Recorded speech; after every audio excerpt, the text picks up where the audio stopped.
बिस्मिल्लाहिर्रहमानिर्रहीम। अस्सलाम वालेकुम। मेरे और हारून साहब की तरफ से प्रोग्राम मुकाबिल देखने वालों को प्रोग्राम में हम खुश आमदेद कहते हैं। तहरीक इंसाफ से ताल्लुक़ है शहबाज गिल साहब का। उनका मज़ीद 2 रोज़ा जिस्मानी रिमांड मंजूर हो गया है। डयाला जेल से इस वक्त इस्लामाबाद पुलिस उन्हें लेकर रवाना हो चुकी है। मालूम होना चाहिए कि किस मकाम पर शहबाज गिल को रखा गया। ये मुतालबात हैं तहरीक इंसाफ के रहनुमाओं के, मगर इस पूरी सूरत हाल को इमरान खान साहब ने नहायत तशवीशनाक करार दिया है। मौजूदा हुकूमत की जो जमहूरियत है उसकी तस्वीर हमारे सामने क्या आ रही है, इसके ऊपर हारून साहब का हम तजिया लेंगे। वज़ीर-ए-आज़म शहबाज शरीफ के दौरा कतर और हारून साहब की एक नहायत अहम मुलाकात इमरान खान साहब के साथ हुई है। इस मुलाकात की तफसील भी हम हारून साहब से जानेंगे। हारून साहब, शहबाज गिल साहब को फिर से 2 रोज़ा जिस्मानी रिमांड पर भेज दिया है। अगर आपका तजिया क्या कहता है, कानून के मुताबिक क्या इसमें इतनी गुंजाइश है जो शख्स जुडिशल रिमांड पर भेजा गया हो फिर उसे जिस्मानी रिमांड पर भेजा जाए? क्या इसकी गुंजाइश मौजूद होती है? हैरत अंगेज है या नाकाबिले यकीन है। मैं तो इतनी देर से उस पर गौर कर रहा हूँ, मुझे यकीन ही नहीं आ रहा ये कैसे मुमकिन है कि एक आदमी ऑलरेडी जुडिशल रिमांड पे हो और उसको फिर जिस्मानी रिमांड पर पुलिस के हवाले कर दिया जाए। What for? उसका मकसद क्या है? पहले वो उनके ज़ेर तफ्तीश रहा है, मारा पीटा गया और बहुत बुरी तरह मारा पीटा गया। वो 3 दिन से नून लीग का मीडिया कन्फ्यूजन फैला रहा था, मीडिया सेल और उनके हामी अखबार नवीस, लेकिन उन्हीं में से बाद ने गवाही दे दिया है।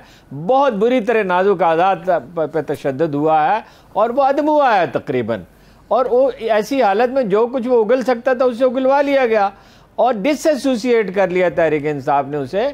और मेरी अभी इमरान खान साहब से बात हुई तो उन्होंने कहा कि उसका तो ये काम ही नहीं था कि इस मौजू पर गुफ्तगू करता। अगर हमने ये बात करनी होती तो कोई मौजू आदमी करता, ज़्यादा बेहतर तर्जमान मौजूद है। वो कहते मैं खुद कर सकता था, मुझे क्या चीज़ रोक सकती है अगर मैंने कोई बात करनी हो। तो उसके लिए वो तो मौजू आदमी नहीं था। तो दूसरा ये ताज्जुब खेज बात है कि जेल के सुपरिटेंडेंट का ये इख्तियार होता है कि अगर किसी आदमी की जिस्मानी हालत ठीक न हो तो उसे हवाले न करे।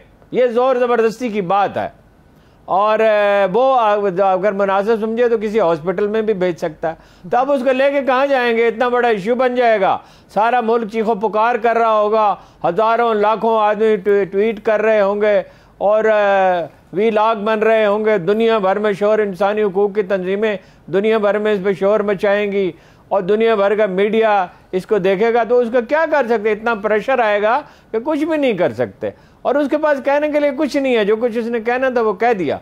हालत उसकी बहुत ख़राब है और ये भी मैं आपसे अर्ज करूँ कोई हादसा भी हो सकता है। जितनी उसकी हालत बहुत है, यूनिवर्सिटियों में रहा है, यहाँ भी उसकी ज़िंदगी तालीमी इदारों में गुजरी, फिर कई बरस, और फिर वो मलेशिया में यूनिवर्सिटियों में रहा, फिर अमेरिका में 12 साल पढ़ाता रहा।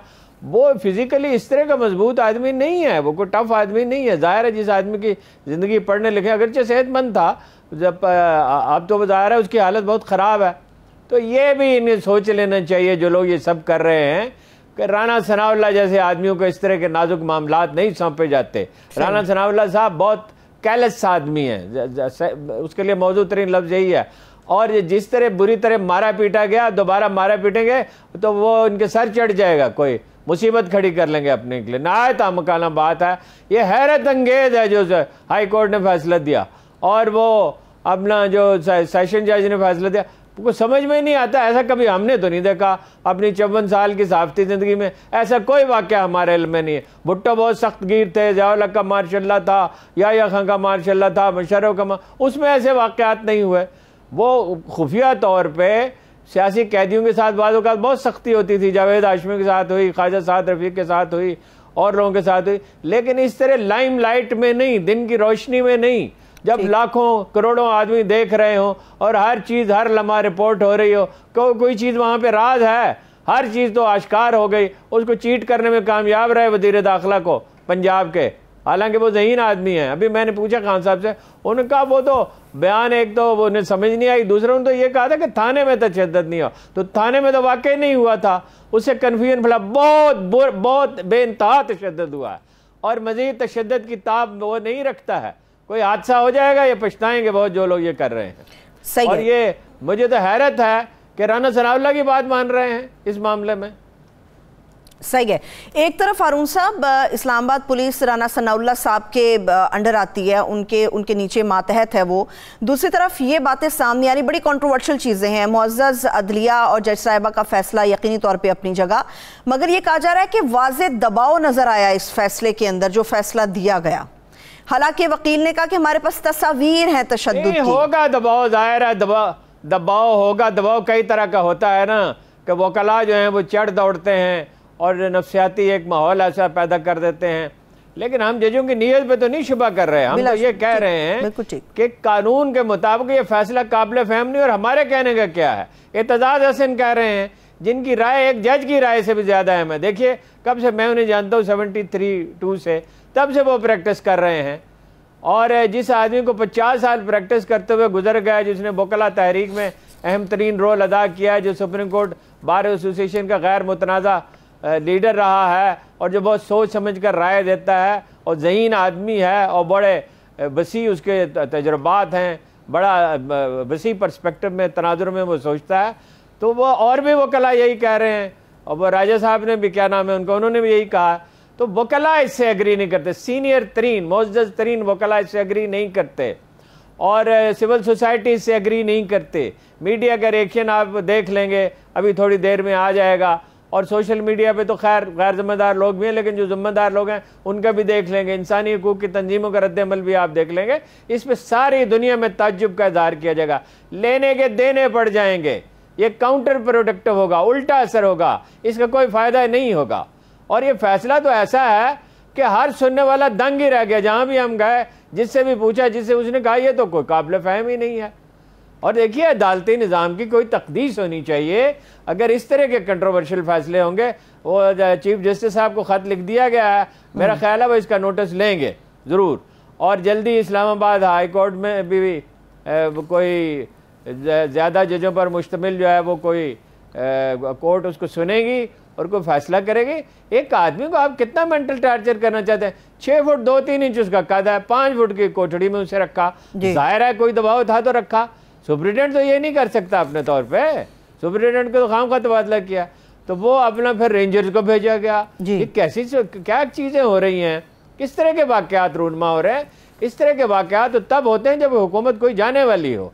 ये तो बिल्कुल ही इस कदर नासमझी और कम अकली के वाक़यात हैं। इसका मेरा ख्याल है कि 2 दिन के अंदर इतना शदीद, 2-3 दिन के अंदर इतना शदीद रिएक्शन होगा, ये फैसला वापस लेना पड़ेगा और यह अदालत रिलीफ दे देगी। सही है, ठीक है। अभी 2-3 दिन का वक्त अंदर दरमियान में मौजूद है। हारून साहब, इमरान खान साहब समेत पूरी तहरीक इंसाफ की बात कर रही है कि ज़बरदस्ती शहबाज गिल साहब से झूठा बयान लेने की कोशिश की जा रही है, खान साहब को और पार्टी को टारगेट करने की कोशिश हो रही है। एतजाज एहसन साहब की आपने बात की, उनके नज़दीक इसकी अहमियत क्या है? अगर ज़बरदस्ती बयान लेते हैं तो क्या कानून उसको एक्सेप्ट करेगा? कोई हैसियत ही नहीं। इसहाक डार ने बिल्कुल सही बयान दिया था, एक एक तफसील बयान की थी, नाम लिखे थे, पासपोर्ट नंबर थे, मुतअद्दिद जो शहादतें अदालत में पेश की जाती हैं उसी तरह की शहादतें उन्होंने फराहम की थी, माइन्यूट डिटेल्स तक बता दी थी, और हर चीज़ सही थी उसमें, उस बयान में। वो उससे मुकर गए, हालांकि वो सही बयान था। ये तो देखे ना, जबरन बयान लेने की कोशिश की जा रही है ना, उससे कुछ लिखवा लेंगे, वो जो अदालत में जब जाएंगे वो कहेंगे मेरे मुझसे ज़बरदस्ती लिया गया, और तशद्दुद के निशानात दिखा देंगे। तो फिर क्या करेंगे? जब लोग ताकत के नशे में होते हैं और मनमानी करने पर तुले होते हैं, तो वो नतायज का नतायज और आकब का उन्हें अंदाज़ा नहीं होता कि क्या नतीजा निकलेगा। ये तो एक सामने की बात है, को तस्लीम ही नहीं करेंगे। सही है, ठीक है। ख्वाजा आसिफ साहब के प्रेस कॉन्फ्रेंस का आपने हवाला दिया हारून साहब, उन्होंने प्रोपेगेंडा मुहिम की बात की, उन्होंने गद्दारी के हवाले से बात की, रियासती इदारों के हवाले से उन्होंने बात की।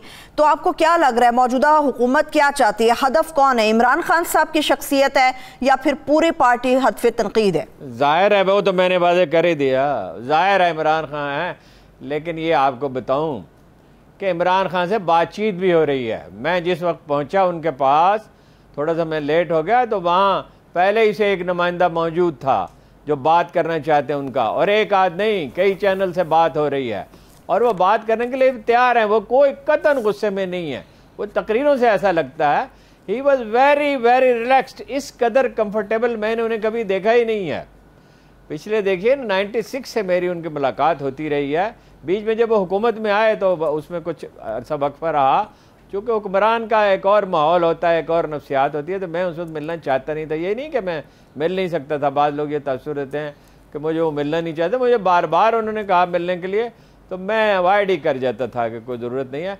मैंने इतना कंफर्टेबल उन्हें कभी देखा ही नहीं है। वो बिल्कुल कंफर्टेबल हैं, उन्हें पूरा यकीन है इलेक्शन होंगे, उन्हें इसका भी यकीन है कि इलेक्शन में वो जीत जाएंगे। देखिए एक और ख़बर आपको दूँ, मुख्तलिफ हर सतह पर साजिशें हो रही हैं, दुश्मन ममालिक भी कर रहे हैं और बहुत से इंटरेस्टेड ग्रुप्स भी कर रहे हैं जिनका मुस्तकबिल ख़तरे में है। एक कातिल पकड़ लिया गया है जो कत्ल करने की नीयत से आया था। इस वक्त वो पख्तूनख्वा में पुलिस की तहवील में है। नाम भी मुझे मालूम है, अभी नहीं बता रहा मैं, और मुझे ये भी मालूम है वो कहाँ पे है। और जहर देने के मंसूबा भी लोग बनाते रहे हैं, उसकी तफसील भी उन्हें मालूम है। 4 आदमी, आपको पता है वो जो मनी लॉन्ड्रिंग केस है शरीफ ख़ानदान का, उसमें 4 गवाह जो हैं वो जान से गए हैं जी। और ऐसे वाक़यात भी हो रहे हैं मुल्क में, इस किस्म के ज़हर आ गए हैं जो खाने में दिए जा सकते हैं। वो इज़ वेरी कॉन्शियस, लेकिन वो बिल्कुल रिलैक्स है। उन्होंने कोई 10 दफ़ा मुझसे कहा, 10 अगर नहीं तो मैं गिन तो नहीं रहा था, ज़ाहिर है 6-7 दफ़ा कहा कि मौत तो जब आनी है तब आनी है, उसकी क्या फ़िक्र है। वो तो ये एक लम्हा ना पहले आ सकती है ना बाद में आ सकती है। तो मैं इसमें पढ़ने के लिए तैयार नहीं हूँ। जब मैं सियासत में आया था उसी वक्त मैंने तय कर लिया था कि ज़िंदगी ख़तरे में पड़ सकती है। और वो मतलब ये है कि काफ़ी संजीदा और एक्सपर्ट लोगों का ताबन उन्हें इस सिलसिले में हासिल है, निगरानी की जा रही है, टेलीफोन बाहर रख लिए जाते हैं और सिक्योरिटी जो है वो अंदर मुलाकात के कमरे तक हर कदम पे सिक्योरिटी मौजूद है। ऐसी कोई कोशिश अव्वल तो मेरा ख्याल है कि अब उन्हें अंदाज़ा हो गया है कि उसे पता है हर चीज़ का, तो अब तो ऐसी कोई कोशिश होगी नहीं, होगी तो कामयाब नहीं होगी। दूसरी बात यह है कि ख़बर ये है जो वहाँ जाते हुए मुझे मिली और वापसी पे भी कन्फर्म हुई कि तोसी का कोई मामला नहीं है चीफ ऑफ आर्मी स्टाफ का। वो ये इजाज़ात जो ले रहे हैं वो उन्हें दिए जा रहे हैं, यानी बरतानिया में और मुत्तहिदा अरब अमारात में और सऊदी अरब में, तो ये वेलफेयर के दरअसल सारा बंदोबस्त हो रहा है। और नवाज, तीसरी खबर ये है, वो शहबाज गिल का मसला इतना सीरियस हो गया कि उससे गुफ्तगू शुरू करनी पड़ी कि नवाज शरीफ साहब नहीं आ रहे, मोस्ट प्रोबेबली वो नाराज़ हैं सख्त, और दूसरा वो कारोबार के बारे में सोच रहे हैं। उन्होंने मशवरा दिया है कि कतर को मराहत दी जाएँ, और वो पहुँच रहे हैं कतर को मराहत दी जाए, उन्हें यहाँ ज़्यादा उनकी फ़्लाइट्स की इजाज़त दी जाए, उन्हें कोई बहुत सी ज़री ज़मीन दे दी जाए जहाँ वो अपने लिए खुराक का, तो आपको पता है अरब मुल्कों का तकरीबन सभी का ये मामला है, मिस्र वगैरह के सिवा, कि वो मिस्र भी वैसे गंदम दरामद करता है, तीसरा बड़ा दरामद कुनंदा यूक्रेन से है वो, कि वो अपना यहाँ से वो फसलें उगा सकें, फल और सब्जियाँ उगा सकें। कतर की आबादी तो बहुत बड़ी नहीं है, शायद उन्हें बहुत वसी ज़मीन नहीं चाहिए होगी, लेकिन मुमकिन है 50-60 हज़ार एकड़ से वो नवाज शरीफ साहब वो नेगोशिएट करने के लिए वहाँ जा रहे हैं, और अभी वो नहीं आ रहे हैं। और बाकी जो है इलेक्शन के लिए इमरान खान बहुत पुरुम्मीद है, वो समझते हैं कि इलेक्शन होंगे, और उन्हें ये भी यकीन है कि वो बहुत आसानी से 2/3 मेजॉरिटी ले लेंगे। सही है, ठीक है। इमरान खान साहब से आपने मुलाकात का खुलासा तो बताया हारून साहब, तशनगी बरकरार है, मैं तफसील इसकी लूँगी, मगर उससे पहले शहबाज गिल साहब के मामले के चंद अहम सवालात मेरे जहन में बाकी हैं जो मैं पूछना चाह रही हूँ। हारून साहब, शहबाज गिल साहब का जो मामला है, आपको याद होगा इलेक्शन कमीशन ने जो अपना रिपोर्ट जारी की, या फैसला आप कह दें कि जी फैसला सुना दिया फंडिंग केस के ऊपर, उसके बाद 8-8, 9-9, 10-10 प्रेस कॉन्फ्रेंस डेली होती रही। ये डेली 8 से 10 प्रेस कॉन्फ्रेंस कर रही थी मौजूदा हुकूमत और इनके अलाइज जो थे। आपको लग रहा है कि खत्म हो गया किस्सा? अभी नहीं, वो देखिए ना, बात तो करने देना। जो वो गर्द उड़ाना चाहते थे वो गर्द उड़ा ली उन्होंने जितनी। देखिए, सारे कार्ड एक वक्त में इस्तेमाल नहीं करने चाहिए और कुछ कार्ड बचा कर रखने चाहिए। गलती इन्होंने क्या की, कोई अपने तरकश में तीर बचा के ही नहीं रखा, और एक दिन में 20-20, 30-30 प्रेस कॉन्फ्रेंस कर दी। नतीजा क्या निकला, अब उसका इम्पैक्ट ख़त्म हो रहा है। अब एक तो शहबाज गिल की मजलूमियत जो है वो उजागर होना शुरू हो गई, और ये भी अगले दिनों में और ज़्यादा उजागर होगी। दूसरा, ये लोगों को एहसास हुआ कि भाई ये प्रोपेगेंडा क्या किया जा रहा है। $50-50 जो है डोनेशन लिया है, और ये कह रहे हैं गैर मुल्की फंडिंग है। भाई इलेक्शन कमीशन ये नहीं कहता, अदालत ये नहीं कहती, और कोई वकील ये मानता नहीं है, तो गैर मुल्की फंडिंग कैसी होगी। फिर वो इतना ज़्यादा मुबालगा किया कि लोगों ने उस पर यकीन करना ही छोड़ दिया। मेरा ख्याल है कि इमरान खान बहुत तेज़ी के साथ इस गिरदाब से निकल जाएंगे। मेरा ख्याल है उन्हें इसका एहसास भी है और वो इसीलिए ज़्यादा आसूदा हैं, कंफर्टेबल हैं। ठीक है, लेकिन हारून साहब बज़ाहिर तासुर यह है कि ये एक सियासी इंतकाम है, क्योंकि गिरद घेरा जो तंग है वो इमरान खान साहब नहीं है, शहबाज गिल साहब हैं, शहजाद अकबर साहब हैं, हलीम आदिल शेख साहब का मामला है, बहुत सारे PTI के लोग हैं जो ज़ेर अताब हैं इस वक्त। मैंने आपसे अर्ज किया दोनों चीज़ें हो रही हैं, मुज़ाकरात भी हो रहे हैं और एक सतह पे नहीं हो रहे, कई सतह पे हो रहे हैं। टेक्निकल ये है कि वो ढप पे आ जाएं किसी न की तरह। इमरान खान साहब तैयार हैं, जो बात मानने की है, माकूल बात मानने के लिए वो तैयार हैं। अच्छा, और जो फोर्सेस दबाव डाल रही हैं और जो लोग साजिशें कर रहे हैं, खुद उनके अंदर इमरान खान के हमदर्द पैदा हो गए हैं और उनके पास इतनी मालूमात थी कि मैं हैरत ज़दा रह गया। हर चीज़ का उन्हें इल्म है, लिहाजा ये वो घेरने वाली पॉलिसी तो नाकाम होगी, घेराव नहीं कर सकते उसका। ठीक है, और देखिए एक बात समझ लीजिए, हम तारीख के तजर्बे से सीखते हैं। एक लीडर को आप हटा सकते हैं रास्ते से, हीरो को नहीं हटा सकते।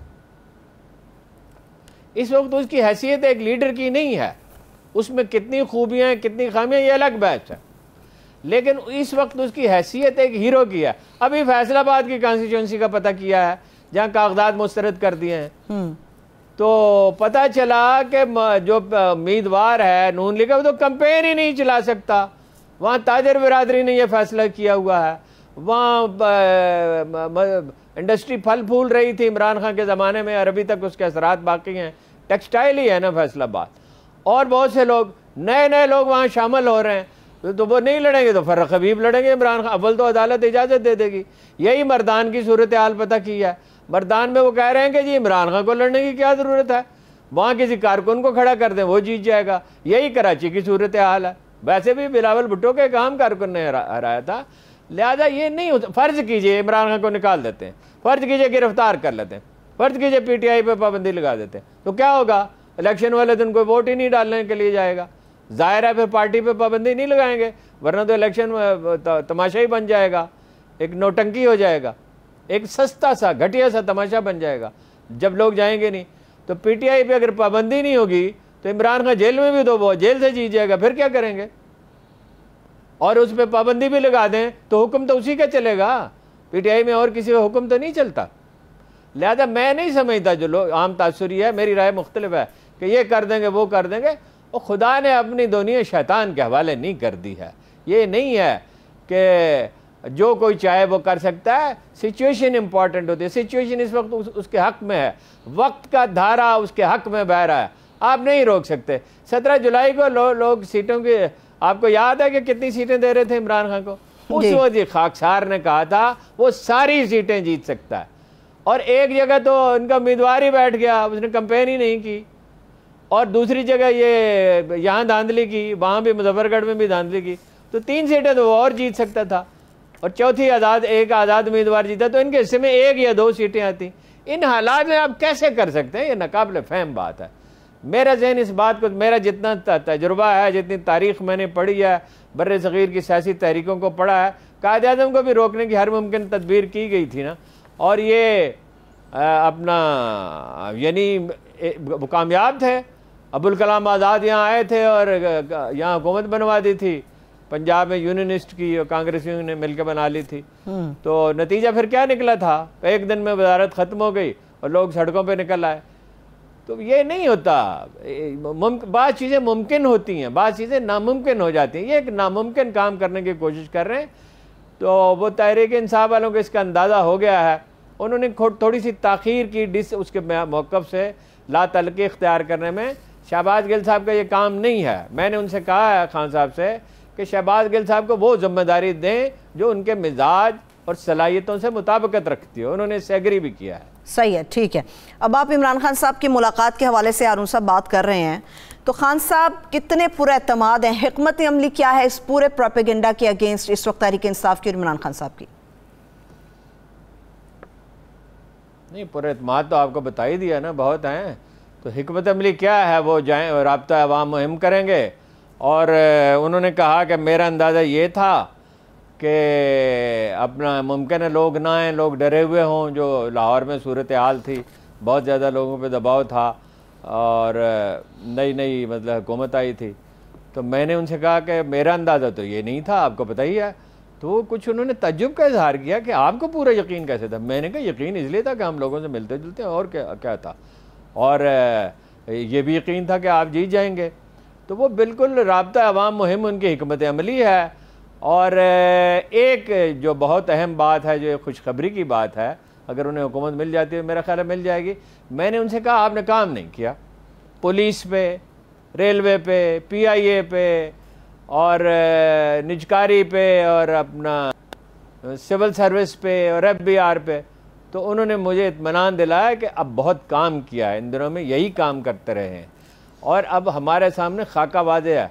जो सबसे अहम बात मैंने नोट की वो ये थी कि आदमी, हम हमेशा समझते हैं कि आदमी तजर्बात से सीखता है, लेकिन आज ये एहसास हुआ कि आदमी तल्ख तजर्बात से ज़्यादा सीखता है, सदमात से ज़्यादा सीखता है, जिन चीज़ों से वो गुजरे। मैंने उनसे कहा भाई हर चीज़ तो आपके हक में चली गई, आप क्यों बिटर होते हैं? तो उन्होंने कहा नहीं, मैं बिल्कुल बिटर नहीं हूँ। तो मैंने कहा आपकी हुकूमत चली गई, उसका भी आपको फ़ायदा हुआ, और आपके ख़िलाफ़ कंपेन की, उसका भी फ़ायदा हुआ, मज़लूमियत का तसव्वुर उजागर हुआ, वो चंद सीटों पे नायल कर दिया, लोगों के इस्तीफ़े कबूल कर लिए, उसका भी आपको। हर चीज़ जब आपके हक में जा रही है तो आपको परेशान होने की क्या ज़रूरत है? ये बात मेरी समझ में नहीं आई। उन्होंने कहा नहीं, मैं परेशान नहीं हूँ, मैं पुरुमीद हूँ, मैं इकानमी के लिए बहुत परेशान हूँ। और उन्होंने कहा मैंने पहले ही कह दिया था कि अगर हुकूमत तब्दील की गई तो इकानमी ट्रैक पे गाड़ी चढ़ गई है इस वक्त। यानी उन्होंने मिसाल दी कि एक कारोबार है, वो वक्त लेता है जमने में, जब वो जम जाता है और फ़ायदा हो रहा होता है और फ़रोग पा रहा होता है, ठीक उस वक्त अगर उसे रोक दिया जाए तो बड़ी तबाही आती है। वो फ़िक्रमंद थे, यानी जब हुकूमत मैं संभालूंगा तो क्या करूंगा अगर मुझे हुकूमत मिलती है, तो वो इकानमी के बारे में सोच रहे थे। ज़्यादा काफ़ी देर इस पर गुफ्तगू करते रहे। तो मेरा ख्याल है कि इमरान खान के लिए हालात इतने साजगार हैं जितने कभी नहीं थे, और इब्तला तो आती ही उन लोगों पर है जिनके लिए कुदरत अजीम कामयाबियों का रास्ता हमवार कर रही होती है। मेरा तासुर उनसे मुलाकात के बाद नहीं, पहले ये था कि आपको पता है, मैं मुसलसल ये बात कहता रहा हूँ कि ये मनसूबा बनाया ज़रूर गया बारगेनिंग के लिए। सही कि नवाज शरीफ साहब का इसरार था कि मेरे लिए जनाब रास्ता हमवार किया जाए। मैंने उनसे पूछा खान साहब एक बात तो बताइए, नवाज शरीफ आ जाए तो आपको क्या बिगड़ता है? वो इस पर वो एक क्या लगा, उन्होंने कहा 100-200 और भी थे उसमें मुलाकात में, एक क्या लगा, और उन्होंने कहा हाँ ठीक है, ये आप बात सही कह रहे हैं भाई, वो क्या कैंपेन चला लेंगे, महंगाई कम कर देंगे, अब बातों पे कौन एतबार करता है। वैसे वो बिटर हैं नवाज शरीफ साहब बहुत, और मेरा नहीं ख्याल कि वो जल्दी है, और हो सकता है ना ही आए, वहीं कहीं टिक जाएं और अपना कारोबार करें और चंद अरब रुपए और कमा लें। सही, ठीक है। खान साहब से मुलाकात का अहवाल मुझे कुछ और भी जानना, कुछ और भी सवाल आता है जो आपके सामने रखूंगी, मगर एक छोटी सी ब्रेक के बाद हमारे साथ रहिए। ब्रेक के बाद एक बार फिर से प्रोग्राम में आपको खुशामदीद कहेंगे। हारून साहब, इमरान खान साहब ने अपनी मुलाकात में, जो आपके साथ मुलाकात हुई, इसमें क्या इजहार किया कि वजीर और मुशीर भी इस बार बदले जाएंगे अगर वो हुकूमत में आते हैं, या पार्टी या पंजाब में कोई तब्दीली देखने में आएगी जिसका लोगों को इंतजार रहता है? असल में गुफ्तगू का बड़ा हिस्सा ऑफ द रिकॉर्ड था। तो अब मुश्किल ये है कि मैं इतनी देर से दफ्तर पहुंचा, आपको पता है मैं काफ़ी जल्दी आता हूं और आकर नोट्स बनाता हूं ताकि कोई कन्फ्यूजन न रहे और चीज़ें क्लियर हों, कि मुझे नोट्स बनाने का मौका भी नहीं मिल सका। तब्दीलियाँ बहुत सारी होंगी, पंजाब में भी और तब्दीलियाँ होंगी।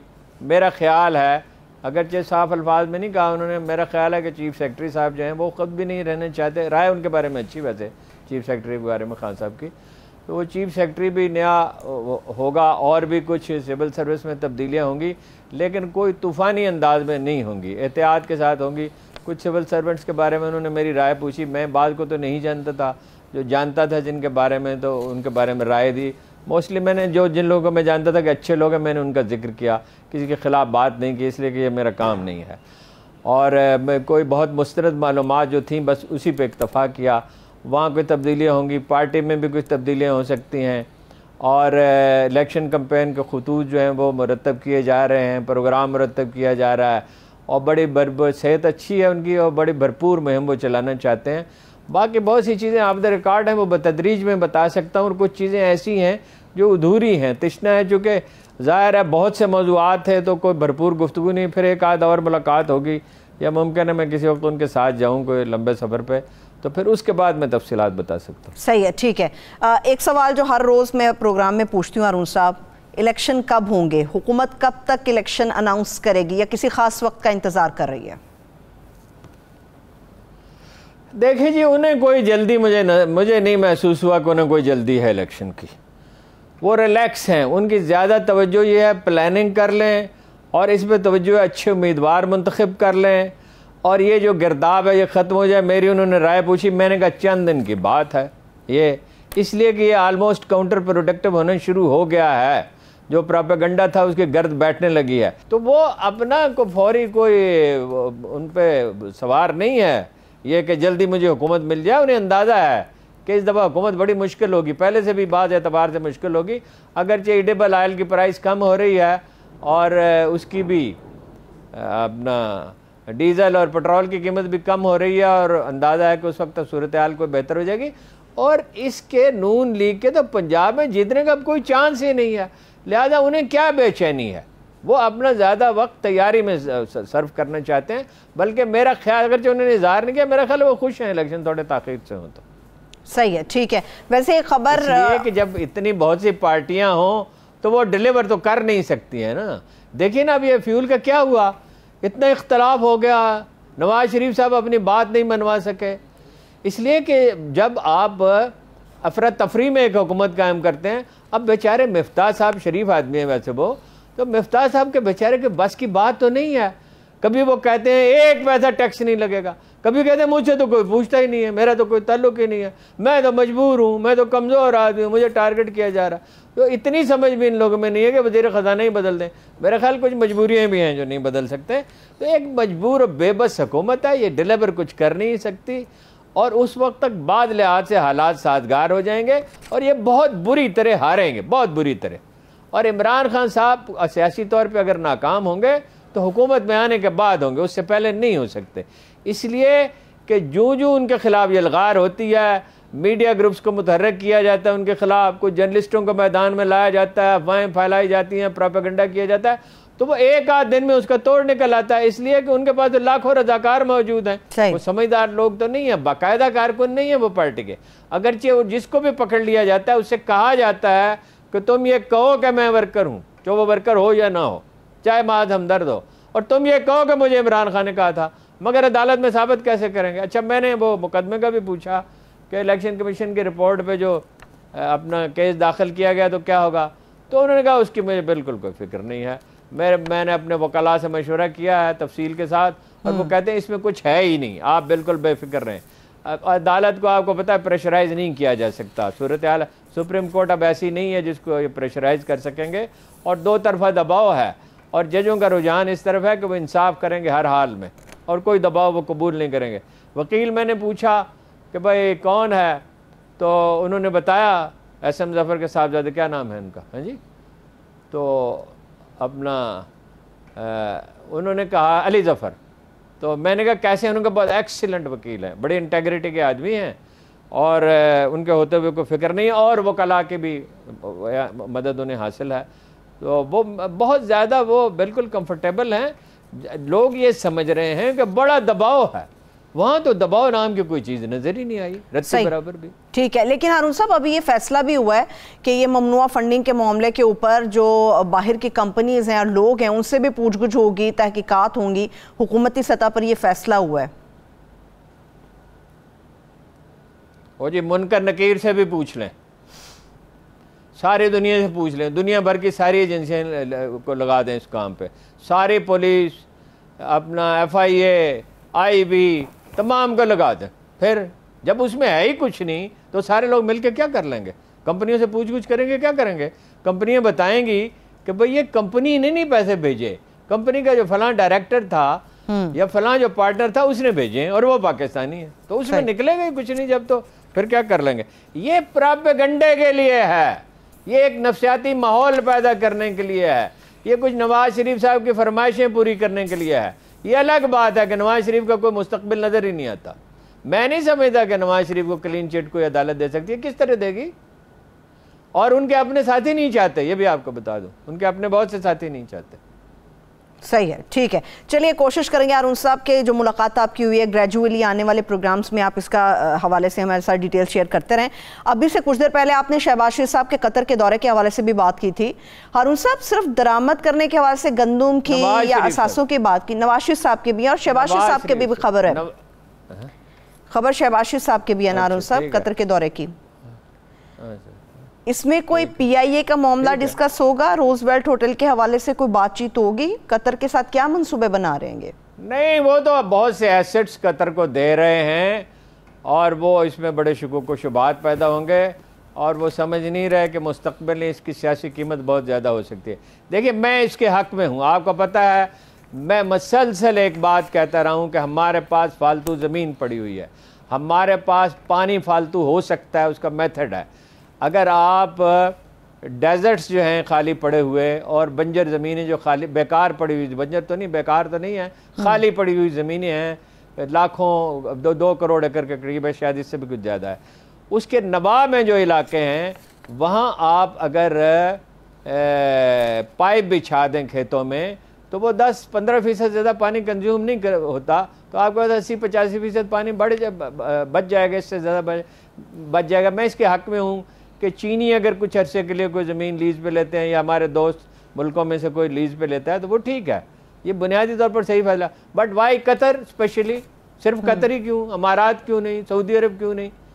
आखिर अमारात अपनी सारी खुराक दरामद करता है ना, पूरी की पूरी 1% सिर्फ पैदा करता है, तो उनको क्यों नहीं? तो वो तो एक ये थोड़ी है कि कतर के साथ आपने बात की, उसका इंटरनेशनल टेंडर जारी होना चाहिए। यानी कतर पाकिस्तान का दोस्त मुल्क है। देखिए, एक तो शरीफ ख़ानदान के ताल्लुकात बाद शहजादों से, वो अलग बहस है, और वो अपने ज़ाती अगराज के लिए उन्होंने कायम किए हैं। वो तो मुझे याद है कि कुवैत का ख़ानदान जब सद्दाम ने हमला किया था, वहाँ गया था तो $5.5 मिलियन का चेक भेजा था शरीफ ख़ानदान ने उनको, और उन्होंने वापस कर दिया था। वो ज़ाती ताल्लुकात तो ये बहुत कायम करने की कोशिश करते रहे, लेकिन दोनों कौमों के ताल्लुकात खुशगवार हैं दोनों मुल्कों के। But why Qatar only? Qatar बड़ा अहम है हमारे लिए, हमने उनकी मदद किया बाद मुश्किल हालात में, किसी वक्त तफसील आपसे अर्ज़ करूँगा, ऐसे मुश्किल हालात में मदद किया जब वो यको तन्हा थे।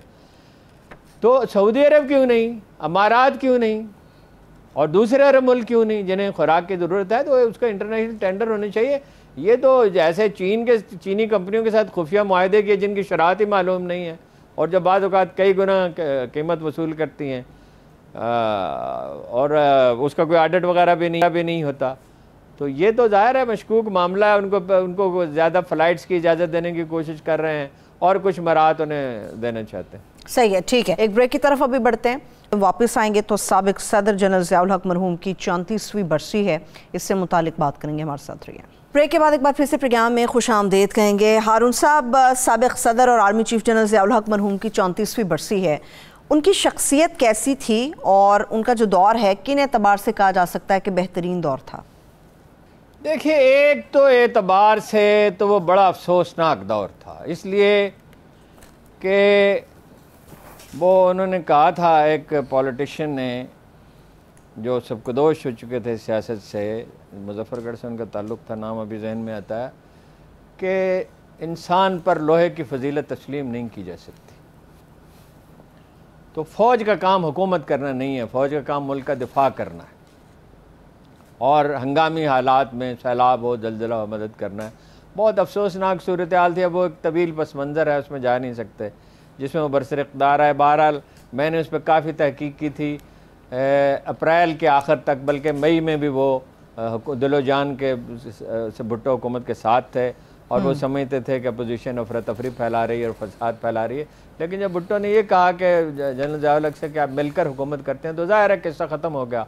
और जब मिनी मार्शल लॉ लगाया गया और जब फ़ौजी अफसरों ने गोली चलाने से इनकार कर दिया और जब वो नथ फोर्स मैदान में उतारी गई और जब बतदरीज 329 आदमी कत्ल हो गए और जब पूरी पॉलिटिकल लीडरशिप जेल में डाल दी गई और इकानमी स्टैंड स्टिल पे आ गई, कारखाने बंद हो गए और कारोबार ख़त्म हो गया और बरामदात ख़त्म हो गई और ऐसी अफरा तफरी हो गई कि मुल्क यानी एक तरह से ये अंदेशा पैदा हो गया कि यही सूरत हाल रही तो दिवालिया हो जाए। तो ज़ाहिर है फिर उन्होंने टेक ओवर किया। अब उसको लोग जायज़ करार देने, ये कहा जाता है कि समझौता हो गया था, लेकिन मैं भी उस वक्त जर्नलिज्म में था, कोई समझौता ही नहीं हुआ था। भुट्टो साहब तो मुज़ाकरात बीच में छोड़ के तो 16 मुल्कों के दौरे पर चले गए थे। समझौता हुआ होता तो वो गैर मुल्की दौरे पर चले जाते। देखिए, एक तो ये तर्ज हुकूमत का मामला है, उसको तो किसी सूरत कबूल नहीं किया जा सकता, इसलिए कि उसमें इब्नुल वक्त सियासतदान उभरते हैं, एडहाक अरेंजमेंट्स करनी पड़ती हैं, गैर मुल्की असर रसूख बढ़ जाता है। लेकिन एक है उनकी शख्सियत का मामला।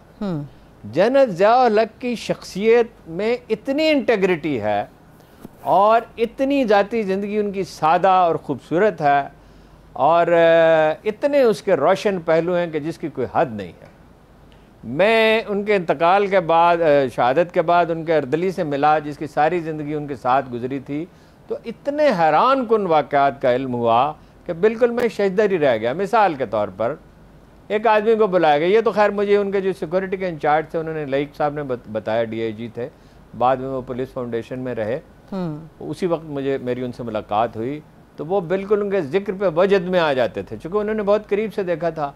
एक वाक़या उन्होंने मुझे बताया कि वो, आपको पता है जनरल साहब को बड़ी हज करने बहुत जाते, उम्रा करने बहुत जाते थे और खाना काबा को गुलाफ होने सऊदियों को अंदाज़ा था, हुक्मरानों को, तो वो उन्हें भेजते रहते थे। तो खाना काबा का एक टुकड़ा, काफ़ी बड़ा टुकड़ा था, मैंने देखा बाद में लगा वो उनके घर में।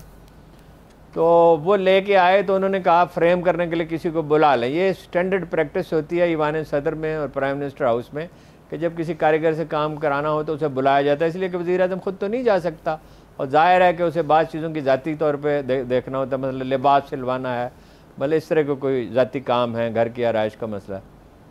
तो वो उन्होंने, लईक साहब ने बताया कि वो आए और जनरल साहब पहली मीटिंग में हमेशा लेट पहुँचते थे और वो फिर बाद का देर हो जाती थी, यानी 10, 15, 20 मिनट की ताख़ीर हो गई, आधे घंटे की हो गई, क्योंकि वो रात को जागते रहते थे, ताजद के लिए जागते थे। ताजद पढ़ने के बाद कभी सोते थे, कभी नहीं सोते थे, फिर फजर के बाद थोड़ा सा सोते थे। पढ़ने की बहुत आदत थी, रात को बाद औक़ात मेज़ पे सर के सो जाते थे पढ़ते पढ़ते। तो वो देर हो गई मुलाकात में, जो टाइम उसको दिया गया था। तो उन्होंने दाखिल होते ही उन्होंने बताया, सर वो आदमी आकर बैठा हुआ है, जनरल साहब वो बैठा हुआ आदमी। तो उन्होंने कहा, लईक साहब कहते हैं कि उन्होंने मुझसे ये सवाल किया कि उसको खाना खिलाया, खाना खिलाया? कहने लगे, मैं खामोश हो गया। तो फिर उनका, मैं पूछ रहा हूँ भाई उसको खाना खिलाया है? दोपहर का वक्त है, खाने का वक्त है। उन्होंने कहा नहीं सर वो तो भूल गए। तो उनका सख्त रंजीदा हुआ, बहुत गुस्से में। उन्होंने कहा आप लोगों को इतनी तौफीक नहीं है, एक आदमी पिंडी से चल के आया है मरी रोड से, उसको खाना नहीं खिला। इसी तरह एक तंदूरची का वाक़या है जो मुझे एक ज़िम्मेदार आदमी ने सुनाया कि वो, आपको पता है कि मिलिट्री चीफ जब जाता है पाकिस्तान की फ़ौज में, खाने का बहुत ख्याल रखा जाता है, बिल्कुल इंडिया के बरक्स है, दुनिया के अक्सर मुल्कों से बेहतर है। एक तो सिपाही की इज़्ज़त नफ्स का बहुत ख्याल रखा जाता है, उसे नाम लेके बुलाया जाता है और नाम ना हो तो शेरू कह के बुलाया, शेर। तो वो मैस का बड़ा ख्याल रखा जाता है। आर्मी चीफ जब भी कहीं जाता है तो बिलअमूम मैस का दौरा करता है। वो गए, खैर वो ज़िया-उल हक इसमें बड़ी खाने पीने के मामले में बड़ी तफसील में जाते थे। उन्होंने अपने ज़माने में छोटे समोसे और छोटी गुलाब जामुन, इस तरह की बहुत सी चीज़ें इंट्रोड्यूस कराई थी गैर मुल्की मेहमानों के लिए या मकामी मेहमानों के लिए। खाने का बड़ा ख्याल रखते थे, खुद तो उन्हें खाने से बहुत दिलचस्पी नहीं थी, लेकिन मेहमानों के लिए खाने का बड़ा ख्याल रखते। वो गए तो उन्होंने देखा कि जली हुई रोटियां हैं, जो रोटियां जल रही हैं। उन्होंने तंदूरची से कहा कि ये क्या है भाई, रोटियां इतनी जल रही हैं, आटा ज़ाया हो रहा है। तो वो कोई सरफिरा आदमी था, उसने कहा इधर धूप में बैठे ना आप तंदूर पे, तो आपको पता चले कि इतनी धूप में और इतनी गर्मी में काम कैसे होता है। तो जनरल साहब को मैं गुस्सा बहुत ज़्यादा था, वो गुस्से पे काबू रखते थे और कहते थे रो रो के दुआएं मांगता हूँ अल्लाह से, खाना काबा में दुआएं मांगे, रो रो मेरा गुस्सा मेरे काबू में आ जाए। लेकिन कभी फट पड़ते थे, मुझे खुद भी इसका तजुर्बा है, वो कभी फिर तफसील बताऊँगा आपको। वो अपना तंदूरची ने, उन्होंने एक जड़ दी उसको, हल्का सा थप्पड़ उसको मार दी। इसके बाद वो बड़ा पछताया, फिर उसको बुलाया घर पे, उससे माफ़ी मांगी, खाना खिलाया, माफ़ी मांगी, कहा यार गलती हो गई है, आप तुमने भी ऐसी बात की तो मुझे गुस्सा आ गया, लेकिन बहरहाल मेरी गलती, मैं माफ़ी मांगता। चलिए वक्त बड़ा खत्म हो गया। एक आदमी थे, जब वो जाने लग, वक्त भी खत्म हो गया। अच्छा, वो जाने लगा तो फिर वो उसने इनकार कर दिया, फिर दोबारा उसको बुलाया, फिर कल फिर इस पर बात कर लेंगे इंशाअल्लाह। Thank you so much Arun साहब, देखने वालों का शुक्रिया। मुझे बताया नहीं था।